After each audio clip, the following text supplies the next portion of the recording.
میرے عزیزو، زندگی میں کبھی ایسا لمحہ آتا ہے جب انسان رک کر سوچتا ہے کہ میں کون ہوں، کہاں جا رہا ہوں، کس راستے پر چل رہا ہوں اور میرا انجام کیا ہے۔ دنیا کی چمک دمک، مال و دولت، شہرت، کاروبار، اولاد، عزت، سب ایک دن ہمیں اس دنیا کو چھوڑ کر قبر میں جانا ہے۔ انسان اسی حقیقت سے غافل ہے، اسی حقیقت سے بھاگتا ہے، لیکن قبر ہمیں بھولتی نہیں۔ وہ ہر روز کھلتی ہے، ہر روز انسان کو اپنے اندر اتارتی ہے اور ہر روز ہمیں آواز دیتی ہے کہ اے انسان، تو نے بھی آنا ہے، تیرا بھی وقت قریب ہے۔ ایک دن اللہ کے محبوب صلی اللہ علیہ وسلم اپنے صحابہ کرام رضوان اللہ اجمعین کے ساتھ بنو نجار کے باغ میں گئے۔ باغ کی خاموشی، کھجوروں کی سرسراہٹ، آسمان کا سکوت اور درمیان میں اللہ کا نبی صلی اللہ علیہ وسلم اپنی امت کی فکر میں، ان کی درد میں، ان کی آخرت کی اصلاح میں۔ آپ صلی اللہ علیہ وسلم ایک سواری پر سوار تھے اور صحابہ آپ کے ارد گرد گہرا دائرہ بنائے چل رہے تھے۔ صحابہ کو یہ اعزاز کبھی نصیب ہوتا تو کبھی یہ شان کہ وہ اللہ کے محبوب صلی اللہ علیہ وسلم کے ساتھ قدم قدم چلتے، ان سے باتیں کرتے، ان کے چہرے کو دیکھتے، ان کی خوشبو کو محسوس کرتے۔ وہ کیسا عظیم منظر ہوگا۔ لیکن اسی خاموشی میں ایک عجیب سا لمحہ آیا جب اچانک حضور صلی اللہ علیہ وسلم کی سواری ایک طرف ہٹ گئی، جیسے کسی چیز کو دیکھ کر گھبرا گئی ہو، جیسے کوئی خوفناک منظر سامنے آ گیا ہو جس نے اس کی رفتار بدل دی ہو۔ صحابہ کے دل کانپ گئے کہ ہمارے نبی صلی اللہ علیہ وسلم کی سواری میں یہ تبدیلی کیوں آئی؟ آپ صلی اللہ علیہ وسلم کا چہرے مبارک کا رنگ تبدیل ہو گیا، آنکھیں زمین کے ایک حصے پر ٹک گئی۔ وہاں کچھ قبریں تھیں، 5-6 قبریں، لیکن قبروں کا سکوت بھی عجیب ہوتا ہے۔ وہ بے زبان ہوتے ہوئے بھی ہزار زبانوں سے باتیں کرتی ہیں۔ وہ کسی انسان کے احوال بتا سکتی ہے کہ یہاں کس نے سانس لیا، کس نے آخری ہچکی لی، کس نے دنیا چھوڑی، کس نے آخرت کا سفر شروع کیا۔ نبی کریم صلی اللہ علیہ وسلم رک گئے۔ آپ صلی اللہ علیہ وسلم نے پوچھا، ان قبروں میں کون دفن ہے؟ کون جانتا ہے؟ ایک صحابی آگے بڑھے اور عرض کیا، یا رسول اللہ صلی اللہ علیہ وسلم، میں جانتا ہوں۔ آپ صلی اللہ علیہ وسلم نے فرمایا، یہ کب مرے تھے؟ عرض کیا گیا، یا رسول اللہ صلی اللہ علیہ وسلم، یہ زمانے شرک میں، جاہلیت میں مرے تھے، اسلام سے پہلے ایمان لائے بغیر دنیا سے باطل پر جاتے ہوئے۔ یہ سن کر نبی کریم صلی اللہ علیہ وسلم کے لب اقدس پر غم کی ایک لہر سی آئی، ایک درد کی پرچائی جو صرف وہ نبی جان سکتا ہے جسے اللہ نے پوری انسانیت کا باپ بنا کر بھیجا تھا۔ پھر آپ صلی اللہ علیہ وسلم نے وہ جملہ فرما دیا، وہ جملہ جس نے صحابہ کی روحیں لرزا دی تھی، ان هذه الامه تبتلى في قبورها، ان هذه الامه تبتلى في قبورها۔ میری امت کو قبروں میں آزمایا جائے گا، میری امت کو قبروں میں آزمایا جائے گا۔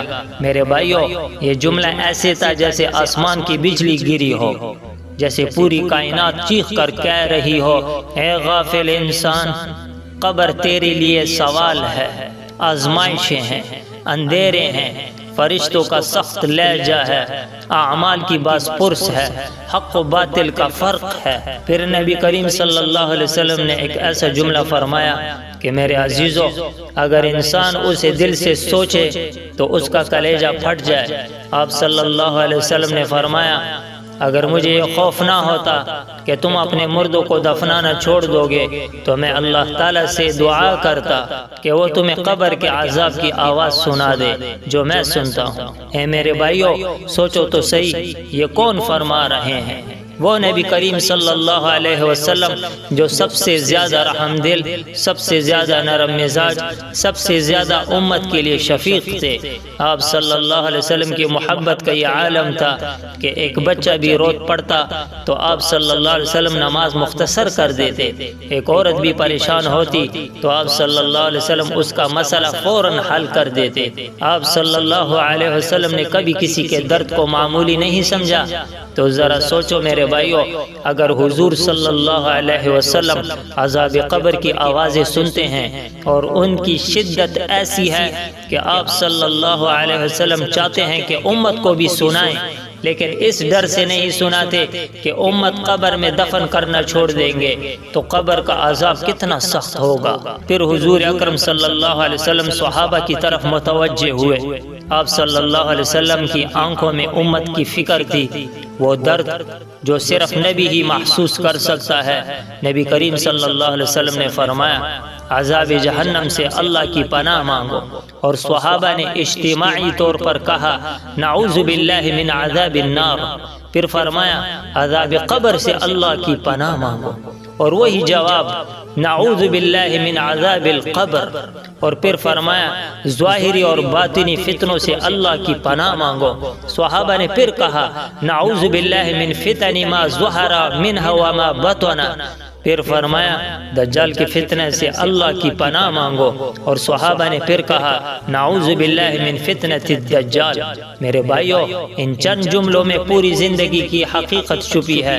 نبی کریم صلی اللہ علیہ وسلم نے دنیا کے فتنوں کی نہیں، آخرت کے فتنوں کی نہیں، بلکہ ہر فتنے سے اللہ کی پناہ مانگنے کا حکم دیا۔ کیوں؟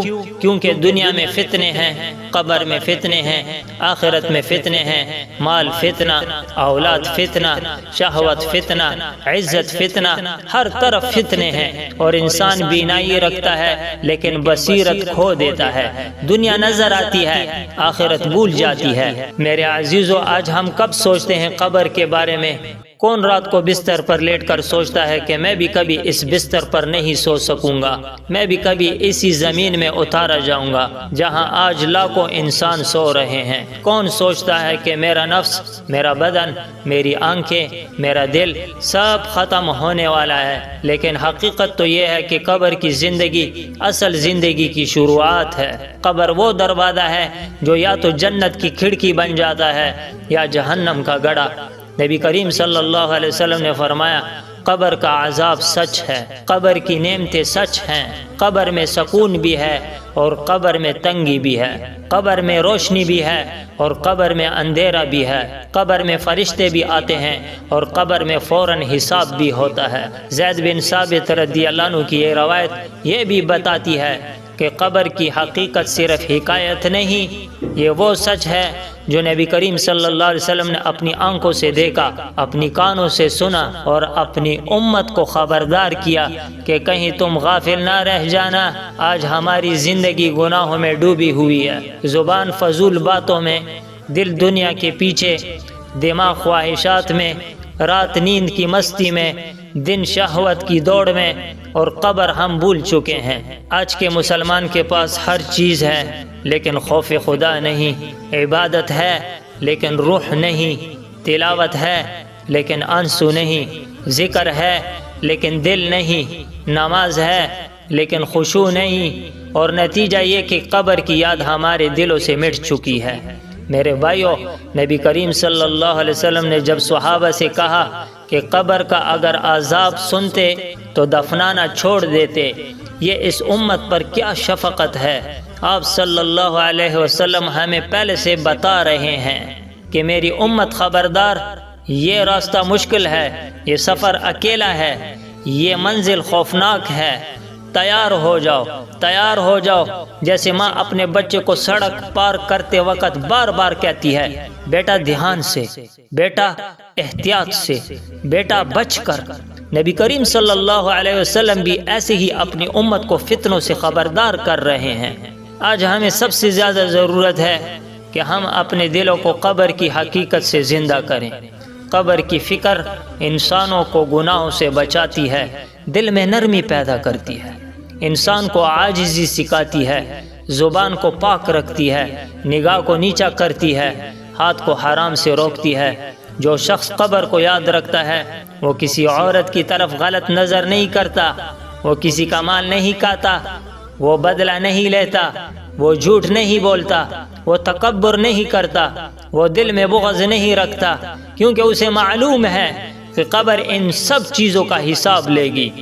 نبی کریم صلی اللہ علیہ وسلم نے ہمیں 4 دعائیں سکھائیں: عذاب جہنم سے پناہ، عذاب قبر سے پناہ، ہر فتنے سے پناہ، اور دجال کے فتنے سے پناہ۔ میرے بھائیو، یہ صرف دعائیں نہیں، یہ پورے دین کا خلاصہ ہے۔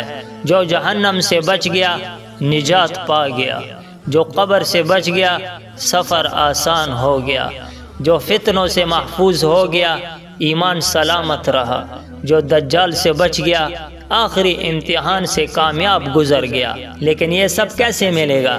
صرف زبان سے کہہ دینے سے نہیں، زندگی کو اللہ اور اس کے نبی صلی اللہ علیہ وسلم کے طریقے پر ڈالنے سے ملے گا۔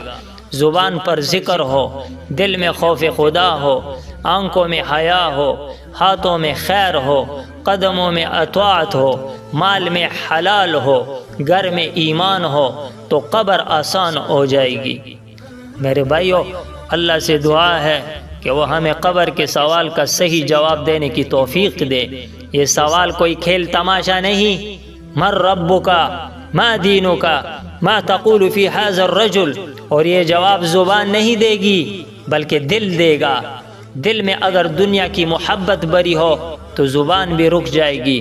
دل میں اگر گانے، فلمیں، گناہ، بے حیائی ہو تو قبر میں فرشتے کا سوال بھی تلوار بن جائے گا۔ لیکن اگر دل میں کلمہ ہو، قرآن کی محبت ہو، نبی کریم صلی اللہ علیہ وسلم کی اطاعت ہو، عبادت کا نور ہو، آنسوؤں کا ذائقہ ہو تو قبر میں ہر سوال آسان ہو جائے گا۔